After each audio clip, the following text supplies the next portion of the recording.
We should be good. Welcome to Horror Makes Sappy Laugh Chat number 25, 26. Where are we at? 26. Talking to Ms. 26. CJ Dotson. Let's see. Let me switch my overlay here. Welcome. You are our first guest to have on the live chat that we have not interviewed in long form. Oh, that's fun. Yes. So I've never actually chatted with you guys all together before. So everyone else who's done this has known what to expect going in, and I don't get that privilege. Well, You never really know what to expect going in. It's always a wild card. this is true. Even aside from that, what was I going to say? The format of these calls is different from our long form interview. So everybody who's done this, we have not had any repeat customers, shall we say, for the live chats yet. So everybody is just as fresh to this as you are. Look, it's like the reverse of obsession. I'm just slowly getting closer to you. Why is it the reverse? Because the head was tilted forward, and I actually moved it towards me because that's where I had it originally, and I was just trying to move it back. But my brain made the connections. All right. Okay. What was I going to say? Oh, for the benefit of those out there wondering why it is that we have not had CJ on in the long form interview, actually, it's been kind of a funny story for that. So, CJ is a member of our Discord server and has been for 2 years now, something like that. It's been a while. Something hefty. Yeah. Yeah. And she's on fairly often, not daily, but probably weekly. And so we've got a frequent interaction there. And we talked about having her on at the Longform podcast, but she was kind enough to agree to be sort of like a backup because every now and then we'll have guests that need to reschedule. And if we have, we try to keep a buffer of episodes to make sure that we've got stuff to put out if guests do reschedule. But there have been once or twice in the last couple of years that we've been doing this where we get down to the very last guest, one more person can reschedule, and then if one more person reschedules, we're out of content. And so I asked CJ, I was like, would you mind being our backup? If that happens, can we and hold on to you till then, and then because otherwise we would run out of content. And she was kind enough to do that. But that was 2 years ago, and we've still haven't had you on, so starting to feel Haven't bad. needed me yet. Yes. Yeah, right. Which is It's a good thing. Yeah. Mm-hmm. But this way we could have you on with the live chat and have some conversation here, and maybe if we can get somebody else to join the Discord server who can be your backup, then be like our little AAA league. But the other reason that we're going to have you on is because did you just release a book, or are you just about to? Back in April. My second novel came out, These Familiar Walls. Mm-hmm. Congrats. Thank Second you. novel published. Yes. Thank you. It's been a really fun experience. I got to do a lot more travel for my debut. The stars just didn't align this year. I had a bunch of stuff planned, and a bunch of it fell through. I had childcare issues and stuff. So last year I had a little bit more fun, going around and meeting people and getting to do stuff. But this year, I feel like I've had a little bit more fun with the reception of the book. So it's been an interesting experience, seeing the different ups and downs and pros and cons of the same publisher. It was a 2-book deal, so it's the same book deal and everything, the same team, cool. And just the different experiences. It's been pretty interesting. Cool. Yeah, interesting. There's a thing when you get published like that with some companies, I imagine, where they give you a deal, you sign on for a 2-book deal. Mm-hmm. Yeah, sometimes. Mine were 2 standalones. Some people obviously get series deals. Some people get 1 standalone and then the option for future books. What was interesting about mine is that my second book, the one that just came out, These Familiar Walls, is the book that I wrote first. Not my first ever book, but the first horror book that I wrote.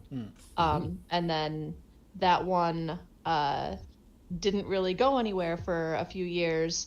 I got my book deal for my debut, The Cut, and when I was talking to my editor about the other stuff in the works, I mentioned my previous manuscript, and so when I got my book deal offer came through, it was for The Cut and These Familiar Walls, which would come out second, even though I had already written it previously. Yeah. Okay. Yeah. Cool. That makes sense. It's fun and interesting, but also makes sense. Yes. Yeah. Like there's logic there, but it's a little bit interesting and different. It's George Lucas logic. See, these ones are the first three, but they're actually the second Yes. three. It's like poetry; they rhyme. Right. So you have anything in the works coming up? Yeah. I've got a manuscript with my agent, and we're waiting. My editor has read it, and we're just sort of waiting on a verdict there. And I'm wrapping up the last couple chapters of a first draft of a new manuscript that I was set to have finished in February, and then there were like family health crises and a bunch of problems all at once, and so I didn't actually get like any writing done until about the middle of last month, when I started being able to, everything started to settle down, and I started being able to like get back into it. And so I found my flow again, and I'm hopefully going to be finishing this new manuscript pretty soon. I'm having a lot of fun with it, but I'm trying to pull off some plot stuff that has always been emotionally difficult for me when I watch or read it, and I'm trying my hand at doing it now, and so I'm hurting myself while I write it, but I'm having fun with it. That's good. Sounds like a learning experience. Yes. Yeah, it's been fun. I can somewhat relate. We talked briefly in the Discord, Chris and I, that so I had seen Obsession last night. There were a few painful things in that one. I don't know. You get to talk about there was that a brick. now, or there was that. That was a scene. Have you seen the films, DJ? Yes. Okay. So we're all in the I've seen it. now. There was that brick was. You know, it's funny. I was like watching a lot of the old Curry Barker things. Now, having seen the film, I had seen Milk and Cereal before, but it had been I think I only saw it when it first came out. All I remember is walking away from that going, "This has no business being so good for a free movie on YouTube. Holy shit!" But yeah, I rewatched it, and there's the scene where he, I think he finishes off or knocks out the chick with a brick, and I'm like, "Ah, it's the brick." Maybe that brick will show up again and again, like the Maybe. I was just thinking that. Oculus mirror character. shows up for Flanagan. The brick is like his Evil Dead Delta. I was thinking that. Yeah. I want to know, because you watched Evil Dead Burn yesterday. I only want to know one thing. The only one thing, because I'm one of those people who like I won't even watch trailers really, because I have to go in like pristine. But I need to know: is it fun? Did they get the fun right? Did they capture the fun? I think so. Yes. Yeah, Okay. I think so. The fun is there, and I will give you Good. one more piece of information because it's important. It is an important spoiler. Dog harm. There is dog harm. Oh, that is important. Yeah. Okay. Yes. No. I'm a Good. fan Thank you. But Normally, you know, I it's would effective. object strongly to Right. to spoilers, but that's an important one. Yeah. Exactly. Yeah, that's like the only one that I'll 100% have no problems with divulging. Like, this is important. You want to know this. There's a website dedicated to you wanting to know this. Yeah. I When wonder, what is the verdict of the Odyssey on doesthedogdie.com? Because the dog does die, and there's also dog harm. Well, that's what I was going to bring up You when know you you know. mentioned Evil Dead Burn. Was okay. Did it die? But did it die? You mentioned harm. Twice, actually. Aw. See, now you're getting into telling me too much territory. You gotta, And that's- you and that's gotta all we're saying. stop. That's You all gotta we're saying. Stop. No, when my daughter was 4 years old, and my son was like 7, I had this enormous backlog of laundry to fold, and so I told the kids, I was like, "You guys stay upstairs. I'm gonna fold laundry. And I want to watch something that I've seen a million times, so that I can fold laundry and not have to look at the screen." And I put on Evil Dead 2. Mm-hmm. And right around the time that the eyeball goes flying through the room into that guy's mouth, I hear a very soft gasp from behind my couch. And I look, and Yep. there is my 4-year-old daughter. she's 7 now. And she was standing behind the couch like this. So I paused the movie and I was like, baby, you have got to go back upstairs. And she flipped out and refused to go back upstairs. And so I tried again to convince her to, but she's the boss of the universe. And so I was like, all right, fine, stay downstairs. And I'm going to change the show. But I'm not going to turn on a kid's show. It's still, I'm folding laundry. I'm just going to turn on something that's still for me, but it's not going to traumatize you to be in the room with it. And she flipped out again. And she just desperately wanted to finish watching Evil Dead 2. And so we had a conversation about like actors. We had a conversation about Bruce Campbell. And how this is all fake, and how you had a conversation about special effects. Fake blood, yes. She asked me if Bruce Campbell would come watch the movie with her, and I said, probably not, baby. And then we watched all of Evil Dead 2. And then at the end, when he gets like sucked into that time portal, my 4-year-old obviously didn't know the word for cliffhanger, but she knew she had been cheated and she was furious. So then we watched all of Army of Darkness. Yes. Evil Dead 2 became, you know how like toddlers would get obsessed with like one piece of media, and for my son when he was like 2, it was a 2-part nature documentary from BBC about sharks called Shark, and for my daughter when she was 4, it was Army of Darkness and Evil Dead 2, and we watched Evil Dead 2 probably 3 or 4 times a day for like 6 months straight. Her favorite parts of the movie were the parts that scared her the most, like when Ash like lands in that mud puddle and then comes up and he's briefly a deadite, but the sun chases it away, and that part scared her, but she was her favorite part of that movie. And she went as Ash for Halloween that year, for kindergarten. So she went to Oh man, so was the kindergartner teacher cool?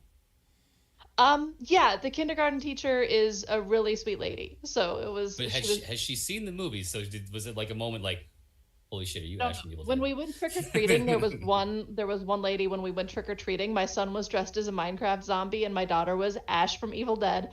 And we walked up, and she comes out, and she goes, "Oh!" And then she looks at my daughter, and she goes, "Oh!" I was like, "That's a very scary costume." And she was like, "I'm Ash from Evil Dead," and the lady was like, "I can tell." You are, and you know what that is. Okay.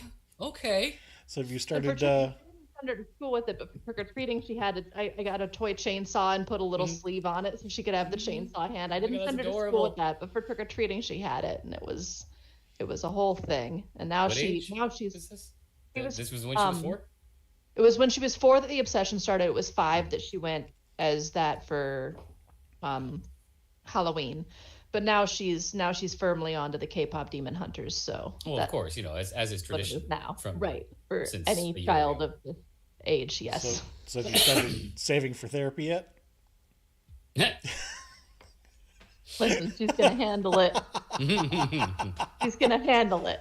We're gonna Better be question. fine. With this background already, when she does star in her first horror movie, can you ask her if she can be on the show? Right. Yes. Well, I thought about making that joke, but at her age, I'm doing the math going, I don't know if we'll still be doing this.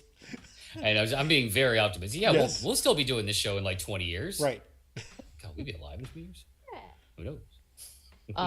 My kids both think it's cool that I write horror, but that's like I think my daughter kind of like, I love horror stuff, but she kind of is like, you like are only going to get scary things from me. So for Mother's Day, she was like, I'm going to draw you a picture and I'm going to draw the scariest thing I can think of. And so she does, and she brings it to me and she presents it to me like lovingly. And so that's how genuinely for Mother's Day, I got a picture of myself dead, and her crying over my dead body, because this was the scariest thing that she could think of. Right. And so that's what I was given with genuine love for Mother's Day this year. You're like, in the most wholesome way possible, you have the classic kid from every horror movie, right, where she like draws the creepy like, stuff. with so much love. Yeah. So much love. No, I kept it, I have it, I cherish it. What do the X's on Mommy's eyes mean? They mean you're dead. Aww. It's like a skeleton. I'm in like a grave. There's a gravestone, drawn in green because that's my favorite color. Aww. Yeah. Man, so wholesome. She walks this line between absolutely adorable and she's gonna be everybody's problem someday, and I love it. My niece is very similar. She is also 7, going on 8, and total princess. The world is hers, and yeah, COVID babies everything. is what it is. Mm-hmm. What's that? It's what? Those COVID babies. My daughter was born in 2019, and so they got like one normal year, and then. So yeah, that's exactly it. Being raised during COVID times, like it makes you during a like an person. extremely important developmental phase. Extremely. Yeah. It was did something to these children. Mm-hmm. Yeah, it'll be interesting. Speaking of living in interesting times, it'll continue to be interesting. Tired of living in interesting times. I want the boring times back. I want to live in like so boring you fall asleep times. I want to that's live going in to happen like. to you regardless. Well, yeah. I saw that. Wait, did you say irregardless? No, I said regardless. Although both words work now according to the dictionary. No, that's Webster's. We don't pay attention to that. Right. You were going to say something, CJ? Yeah, sorry. I'm trying to find it. I can't find it. After Sam Neill passed away, I saw, like everybody posting about him on social media, and one of the things I saw was an interview of him saying basically like he's longing for boring days to come back. I've seen that one too. Yes. Yeah, that one. That's the one that made me cry a little bit after he died. That was the one that really got me. I loved Sam Neill.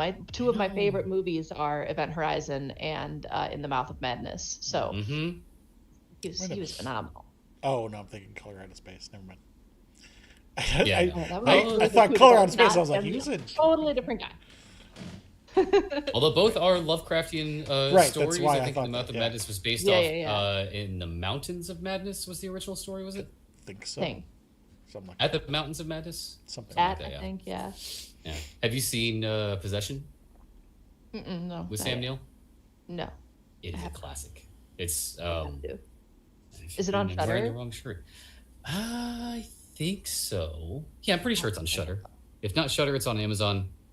Okay, cool. It's 1981, Sam Neill, Isabelle Adjani, and you've probably seen a scene from it where this woman is just absolutely flailing her fucking mind out in a hallway underground in a subway somewhere, and she just starts like frantically spasming and flailing and I think I've throwing seen milk Flavor everywhere. Chapman recreate a scene like that when he was talking about one of his upcoming books. I think I've seen that. Okay, that's impressive if they recreated that scene, because that's something else.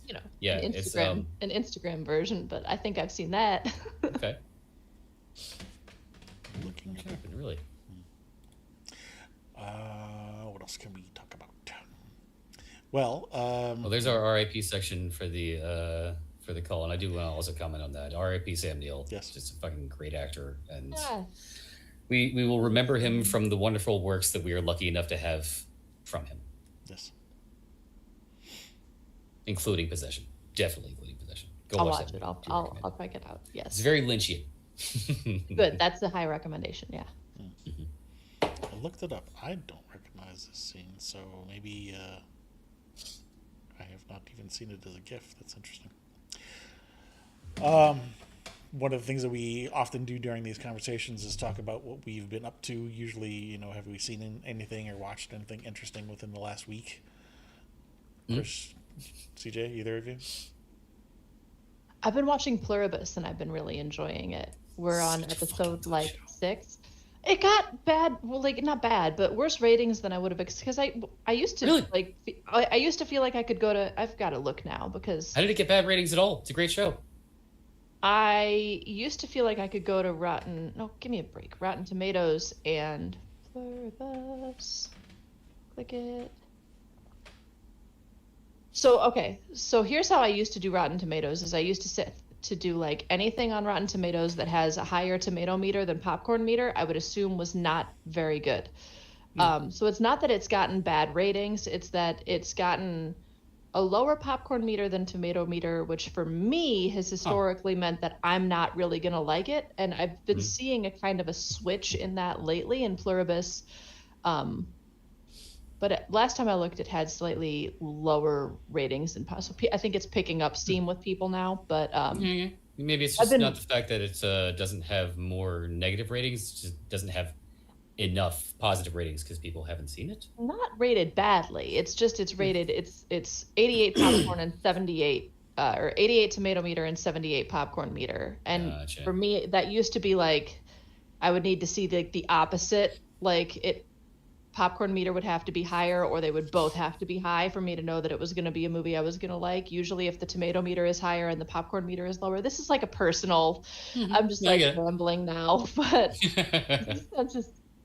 But yeah, I had not heard a lot about it at all, and then what I had heard was not like super enthusiastic, but I'm loving it. I really am enjoying it a lot so far. I think my husband and I are on like episode 6, I think.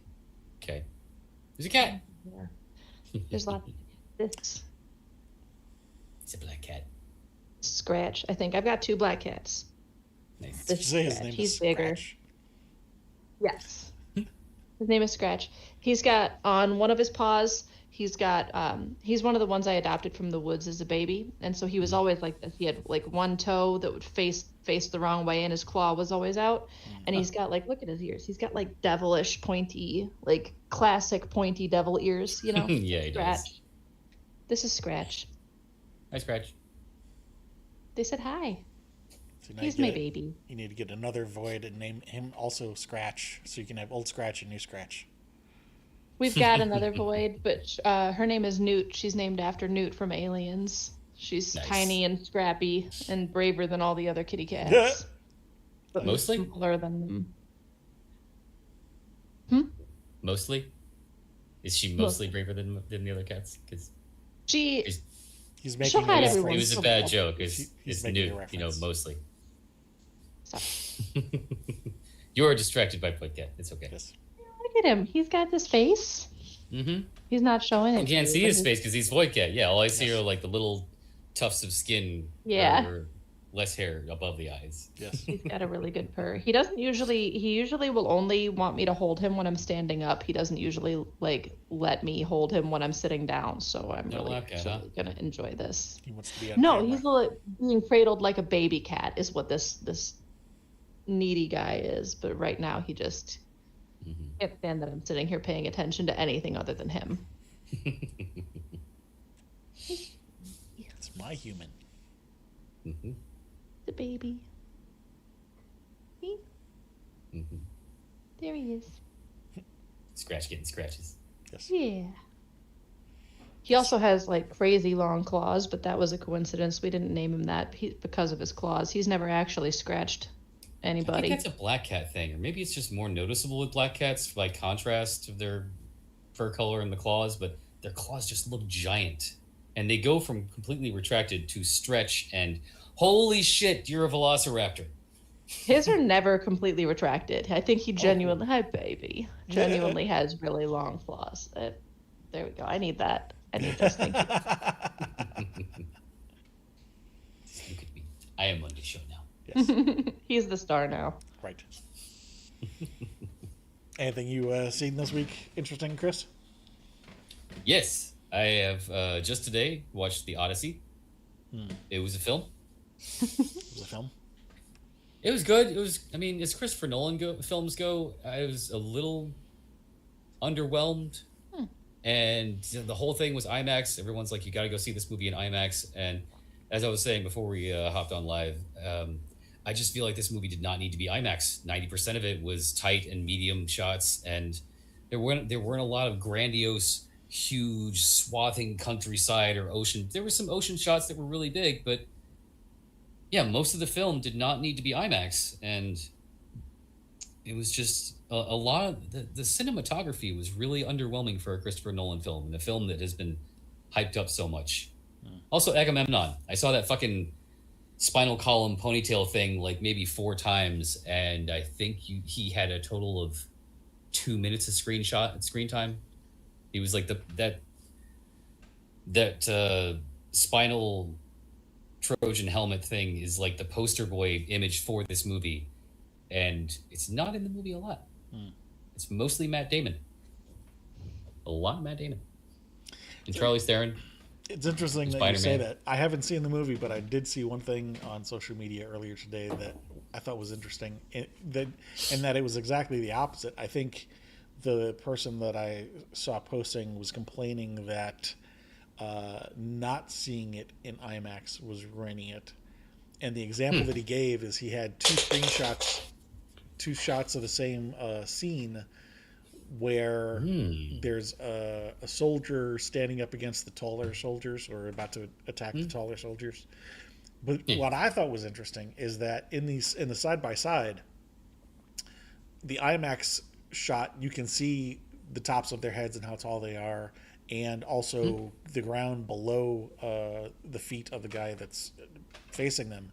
Yeah, this must have been the Island of the Giants because they in like silver kind of Yes. simple looking armor. Yes. Yeah. Well, hang on. So, And you- but I personally thought that the smaller screen served that shot better because having the tops of their heads cut off and having it made them. I thought it made them look even bigger. So I don't know. Right, which from seeing it in IMAX would be beneficial because they did kind of seem like No, I'm saying the junior opposite. giants. I'm saying the opposite. Yeah, I no, think- like you're saying the smaller format made them look larger because their heads were cut off, right? yes.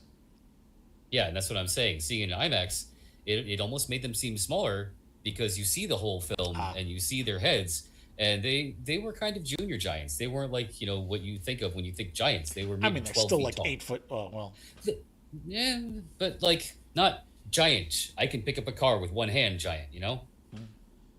I mean, it's No, not the Cyclops historically was accurate either way. So Right? These giant people that never existed were not accurate at all. I call I poppycock. still wouldn't want to fight 12-foot tall guys. Yes. That would still be Right.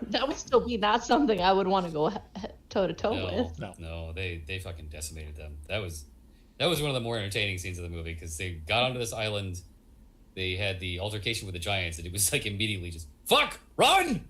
They ran back to the boats. As they're getting on the boats, Odysseus's boat got away. The two other boats didn't because as they're boarding the ships, the giants are just pulling the boats apart with their bare hands, just like ripping the side of the boat off as it fills with water. They're just like, fuck you, you're on a boat. I don't care. I'm going to eat you.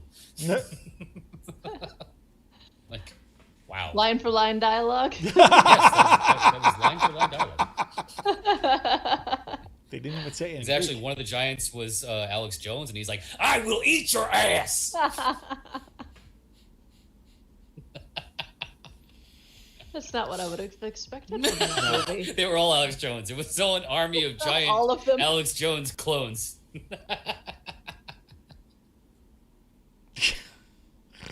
Just imagining like the frogs, the water's making the frogs gay, like a sample in the background.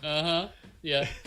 Like what was it? College? No, I think it was Left 4 Dead or one of the zombie games where they had a mod where they replaced all the zombie voices Yes. with Randy Macho Man Savage. Yes. That, but Alex Jones. Yes. Please, someone out there, make that happen. You And hear never them. show it to me ever again. Torture Well, someone else with it, please. Someone who deserves that. Someone who deserves it. I know what you're talking about with the Macho Man Randy Savage because I've seen that clip and it's so great hearing it from a distance, like as it's approaching.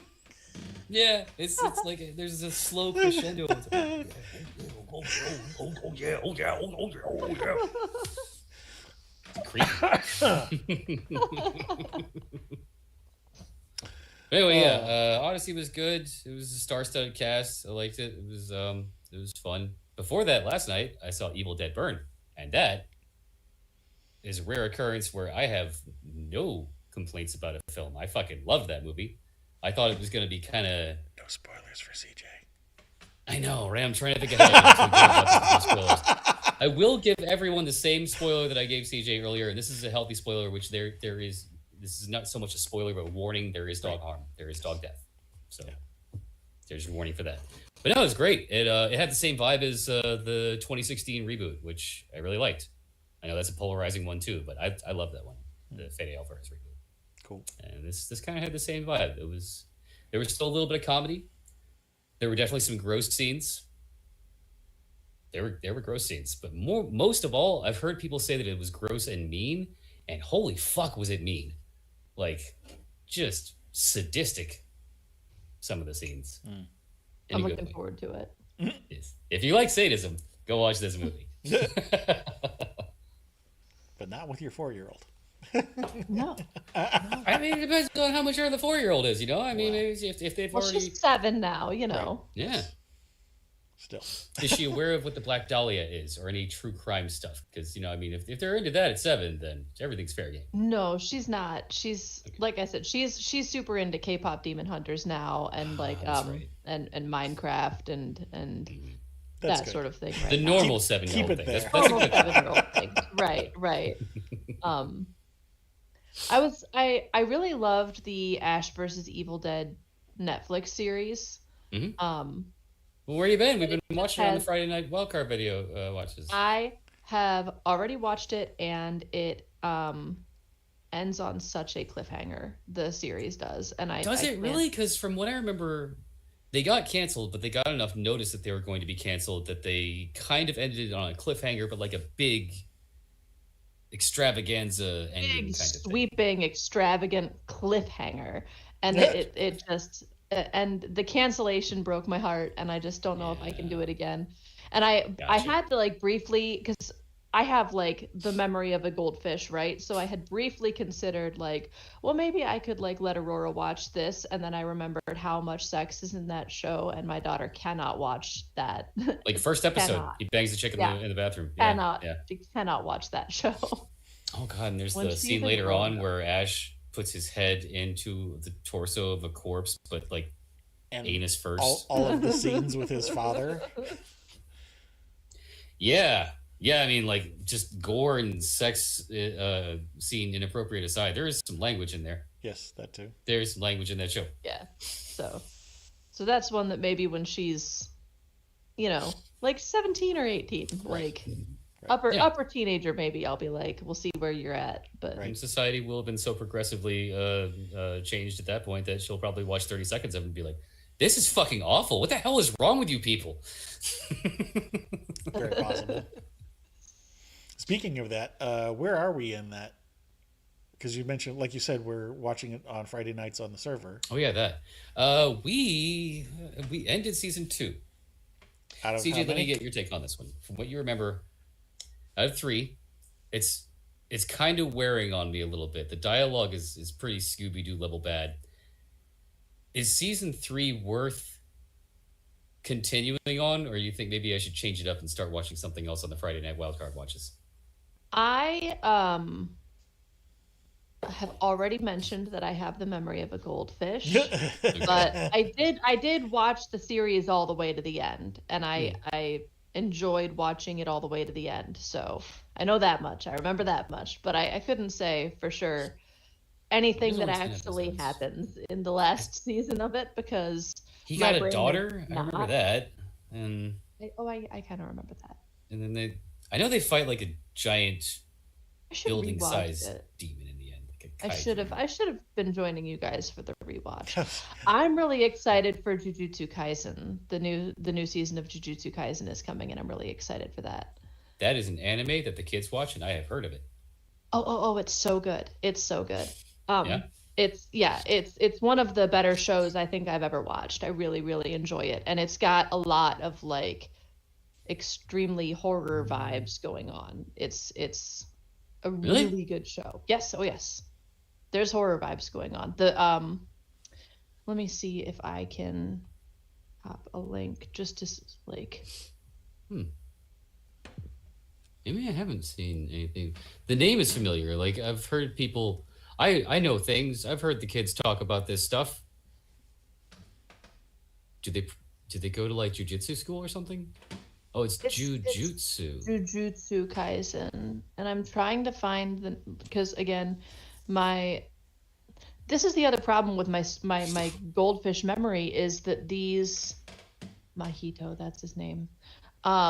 These shows that don't come out every year anymore. You have a show that has like it comes out on Netflix and you binge it in a week, and then 3 years later you're expected to remember what was going on and where you were when the next season comes out. Mm-hmm. There So I is stopped watching a Rick and bad Morty. guy. Rick and Morty's kind of episodal. You don't really have to know much there. But shit like Game of Thrones or But it came out so yeah, infrequently, I would forget to go back and rewatch it. there are some things that continue over, and yeah, you gotta know his stuffs. Not even for that. I just mean like I completely lost interest because it wasn't coming out often enough for me to. Ah, see, that's why animes. I wanted to comment on this earlier. We were talking about how we want to keep enough episodes so that we don't, have a Backlog. off time, so to speak. That's why animes have things called filler episodes because if an anime is based off of a manga and the manga stops producing, and the anime doesn't have episodes, they lose that buffer.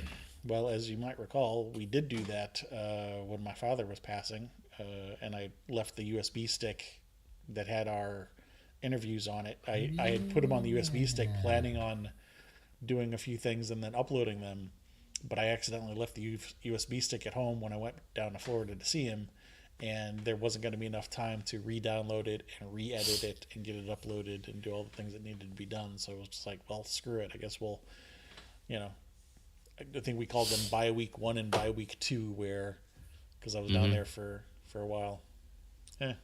Shit happens. Yeah, they do. Yeah. Well, for Couldn't find the image I was thinking of, but sorry, I couldn't find the image I was thinking of. But Jujutsu Kaisen is one that I would really recommend you check out. It's a great show, and it's got a lot of very unsettling stuff going on in it. Okay. I was gonna say, I am late to the game, having seen Obsession. I only saw it yesterday. I'm going to say something that again, being late to the game, probably not the first person to say this, but I think it hits a little differently for somebody who's been through, counseling and therapy and 12-step stuff. And I had a rock bottom moment in my 20s. Anybody who's been through an addiction program or really difficult times probably can relate to what that experience of a rock bottom moment feels like. It's a moment in time where you feel, you can't get any lower, and it's a spot that you don't ever want to come back to or be anywhere close to again. And there were a couple times in that movie where it just felt like it was metaphorical of that kind of thing. And for me, at least, because I had those experiences and then I got the therapy that I needed, and 20 plus years in a 12-step program dealing, working on this kind of stuff. For me, the whole movie was just nodding my head going, yeah, I remember what that feels like. Yeah, I remember what that feels like. Yeah, I remember what that feels like. So, I don't know. I mean, it was a good movie, but it just wasn't great for me to have watched because, like, there, okay, a couple shock scenes. It was cool. But it wasn't, like, a life-changing experience for me because I had already lived through that shit. So... I don't think you were supposed to necessarily identify with the protagonist. I mean, it's Bear begins as feeling like the victim or someone who you should empathize with, but very quickly on in the movie you realize that he is more so someone who is misguided, obsessed. Maybe the obsession is about him himself, and he's kind of graduates into the villain by the end of the movie. And yeah, I don't think there's anyone you're really supposed to identify with in the whole film. If not, maybe Nikki when she's suffering, because she seems to be the only innocent bystander in this whole thing. The real Nikki, who's, screaming in the sunken place with Curry on tech support. The other girl. What was her name? Sarah. Sarah. I think that she was an innocent bystander. She was, yeah. She's another one that all her mannerisms and her. Her just general vibe was like, yeah, you're a normal person. I'm sorry this happened to you. Yeah. Well, one of the things that I used to like to say a lot in some of the meetings I've been in is that part of what brought me to counseling and the 12-step stuff is that I would find myself in relationships where best way I could describe it is, okay, I want to go from point A in this relationship to point B, and somehow I keep ending up over at point C, where C is, you know, completely unhappy and the relationship ends, and then end up in a different relationship and everything's going well, and I think, okay, point A to point B, and then somehow I end up at point C again. And after, you know, having this happen at a number of different relationships, you know, it's one of those things where it's like, okay, well, it takes two to tango, right? And maybe there's a couple things that I need to learn that it's really hard to describe, because it's years worth of, you know, conversation and learning and picking things apart and finding the nuance in different little things. But, you know, there's a lot of things where you think you're doing the right thing and everybody tells you that you're doing the right thing, but it's not exactly the right thing for that particular moment or for that particular situation. Right. Yeah, I think I see where you're going with this, and like I didn't mean to say that Bear's character is completely unidentifiable. He's definitely doing something that we've all, in one point in our life, done at some point, where you absolutely obsess and zero in on this person, and they are your whole world. So you make foolish decisions or do things that you later regret or learn from them. Really, ideally. Bear's defense too, he didn't know that he was in a horror movie. That's a character. True. Yeah, which is, you know, you make a wish, and you don't actually think that wish is going to come He was not true, taking it seriously at all when he snapped that. No. He's just like, I fucking he was wish mad. you would love me more than whatever. He was expressing his, and you know, whether he should have been mad or not is a different thing, but he was expressing his anger in a way that honestly should have been harmless. That should have been a harmless way to express his anger, and it wasn't really his fault that it absolutely was not. The point at which he realized that it had not been a harmless way to express his anger, he should have handled everything differently from that point forward, and at that point, absolutely his fault. But up until that point, I think Bear was supposed to be at least understandable, if not relatable, you know, comfortably relatable. I mean, he definitely made a lot of really bad choices, multiple of them in that film, but it's again one of those things where it's like, it's really hard to say what I'm about to say. I wanted to say it's hard to write a movie where the characters do all the right things. Yeah. Yeah. But maybe I shouldn't say that because I haven't written a lot of movies. I don't know, but it's very common for there to be movies where characters do dumb things as a way to continue perpetrating the movie. Because if you don't do the dumb thing, then the story is over. You know, in the words of Pitch Meeting, "'Cause plot." Well, not even about that. It's how many rom-com episodes would be done and over with if you just talk to somebody for 5 minutes at the start of the episode. Yeah. I saw an interesting text post, and I haven't been able to find it again, so I can't credit the original poster. But they said that they ran a science fiction tabletop RPG game, and they did not tell their players that it was a horror game. They told their players that it was like a standard like sci-fi adventure tabletop RPG game.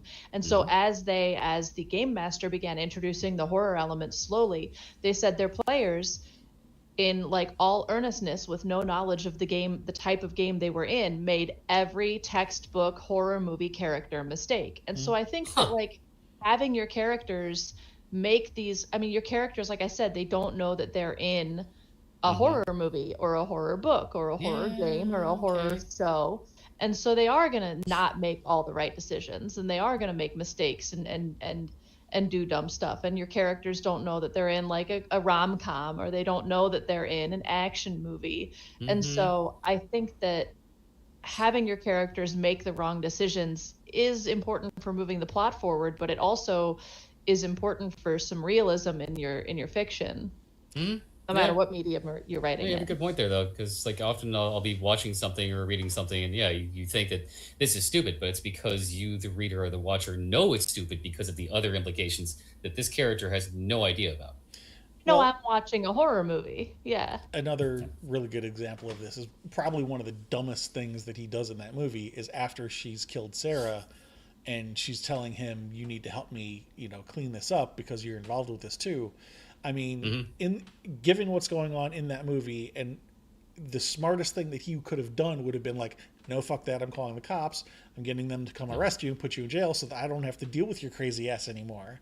That would have been the smart thing to do. However, if you did that, then you wouldn't have a movie that would have ended when you needed to have the movie to end. Okay. Because then she would have been going through the court systems and potentially in jail for years, and that's a completely. That could have been a really interesting place to take the movie, though. Like someone like though. that, Was she on still trial, in jail? What would that have been? Like that could have been very interesting. Hang on, having her on the stand. Hang on, because I saw that they're in talks to do a sequel, and potentially have like an anthology to tell other stories in that universe. So it is very possible that he may do that. Like explore a lot of different scenarios with that. Right. That's cool. Yeah. But at least for the sake of this particular movie. Series? The 7? I think I saw it's going to be a 7-episode series. Something like that. Anthology, like you said. That's fun. But at least for the purposes of this movie, like I say, in order to get the plot to wrap up within that time frame of that one movie, they had to make certain decisions that probably wouldn't have been the decisions that somebody would have made in real life at that particular moment. Yeah, no, you're right. There are at least 5 movies that I could probably think of off the top of my head where it would have changed the entire plot and the movie would have been over if they just would have gone to the police. And it would have been more realistic, but then you wouldn't have been able to wrap up the movie in an hour and a half. Because plot. Yeah. See, I don't even like the phrase "cause plot" because that's more like it's a time limitation, whereas to me when you say "cause plot," that almost implies furthering the story, whereas I'm talking about closing the story out, if that makes sense. Well, yeah, furthering. I saw that. I saw that too. You got a claw, didn't you? This one does not know how to cuddle without using her claws. She's a crotchety old lady, and she does not know how to cuddle without holding on. She's holding on again already. Yeah. She a polydactyly? Looks like she's got a couple of thumbs there. She spreads all her toes out when she holds on. And okay. She's just a grabber. Yeah, she's ridiculous. She's a gremlin, but she's my baby. Well, don't feed her after midnight. Right. Oh, wait, that's how you get gremlins. What you need is grow your she's own already claws so that you can I've already claw her done back this so to that her. she knows what it's like. I don't think that would work on her. No, this is the only one that I have that we didn't get out of the woods, and she came from a shelter in Maine, and it took her 2 years before she would sit on my lap, and now she just is obsessed with me. Those are fun ones. Yeah. Well, we got about maybe 10 minutes left. Anything else you guys want to chat about? Anything you're looking forward to?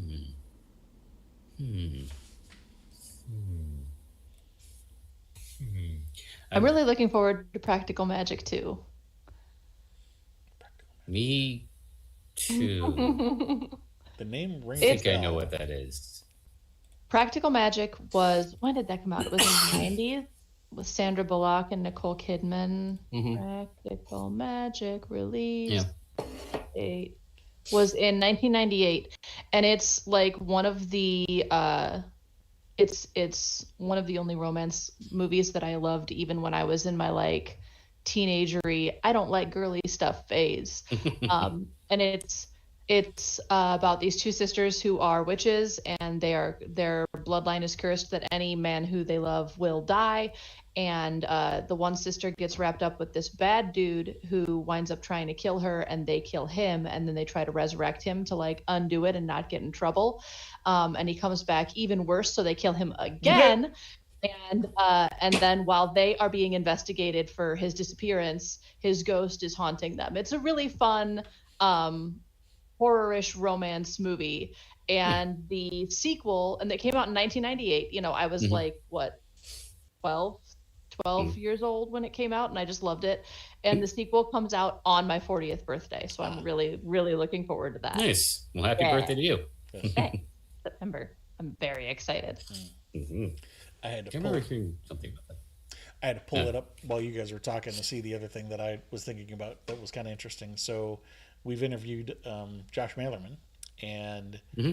he apparently has one of his other books is being made into a movie now, and its title is Other Mommy. Oh, I saw the preview for that tonight Oh, when I did went to you? see the Oh, Odyssey. Oh, It's cool. it's interesting. It's got Jessica Chastain, and she's kind of like a creepy doppelganger. Like very similar to the movie where the trailer starts off with the kid asking the parent to check under the bed. It's more like it's kid talking to her mom in the kitchen, and her mom's like frozen and being very creepy and shit, and tears start rolling down her eyes as she's like dead eyed, still staring at the child, smiling. So you're almost getting like she's being controlled, like fucking Get Out kind of vibes. that's fun. Or like But then her real mother Obsession. gets home, and yeah, kind of like Obsession too. But no, then her real mother gets home, and you realize that this was not her mother that she was talking to, and maybe some kind of creepy doppelganger. And then she looks over, and the mother is like contorted and squished underneath the kitchen cabinet or something. So yeah, other mommy looks interesting. It's an Cool. other kind of thing. Hmm. I'm guessing maybe like a Fey people shapeshifters kind of thing. Who knows? Don't know. The book it was based on is called Incidents Around the House. I've heard that's really good. I haven't picked it up yet, but it's on my list. I've heard it's phenomenal. I have not read it either yet. Mhm. Well, what time is it? It is 8:30, so we've got 28. half an hour to our well, Mm. close enough. But half an hour to our live stream on our drawing party. Christmas drawing Discord. party, yes. Drawing board. Yes, that thing. I'm gonna draw comics. And today we're working on frames. I'm gonna do squiggles around squares That's for a Nice. while. Anything you got coming up, CJ? Yeah. I'm just hanging out right now. This is a quiet time for me, so Sunday's quiet time. It's Yes. good times. I'm gonna watch Pluribus Hell yeah. and probably reruns of some comedy show or something tonight. I'll probably Pretty good Sunday night. join the drawing party and play some video games until it's time to go to bed. What video games are you playing? I've been playing a game called Last Epoch. It's a action RPG. Nice. Yeah. I've been playing a lot of Hades too. I've heard about that one. It's fun. I haven't been It's like playing any a- video games because I'm lame. It's not a side. It's a roguelite. Yes, there's the word I was looking for. No. Thank you. Roguelike. Yeah. Cool. Roguelite, I would say, because you still get to you get to use the arcana to there's improvements you can make to your character that do last in between runs. Mm. So it's not as harsh as a full-on roguelike. Right. But it's fun. It's good. It's a good follow-up to the first one, and I've been enjoying it. That's one of the reasons I was thinking about trying it out because I have played some rogue-likes and I don't like you said with the rogue light, there are things that like you can improvements that will stick to the next run and the next run and the next Will run. follow you a little Right. bit, yeah. Whereas a rogue like you start from scratch every time and that is less enjoyable to me. If you want a pretty simple one that I think is fun,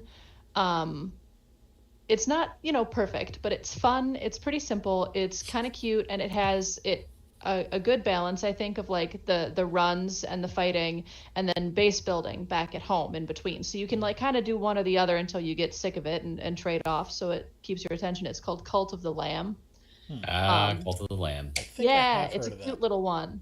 Yeah, you play a sacrificed lamb that gets resurrected by a deity to defeat the other deities and free the one that you were sacrificed to. You were sacrificed to prevent this one from coming back, and it resurrects you and so you grow your cult, and you go into like the different zones and fight, and you can there's fishing and stuff. It's cute and it's fun, and it's Yeah. It's like fighting God. yeah. Okay. It's like God of War meets satanic stuff meets Cuphead. It's definitely got that Cuphead vibe with the animation. Okay, It's a cool. cute little thing. It's very cute that way. We either farm, need to wrap feed your up or cult we're going to members. get cut off. We got 2 minutes. Maybe because I thought after we ended the previous call with Steve Barton, he and I stuck around and talked for a little while. It's and I don't remember exactly when it cut us off, but it's going to get close, so we should probably wrap it up. Okay. Pleasure talking to you. We will see you on the server. Yeah. If not for the drawing party, Thanks then for having me. another time. Yes. I'll we're probably gonna be pop in doing to say this- good morning tomorrow. Yes, we'll be doing This this is always fun. every Sunday, so come join us.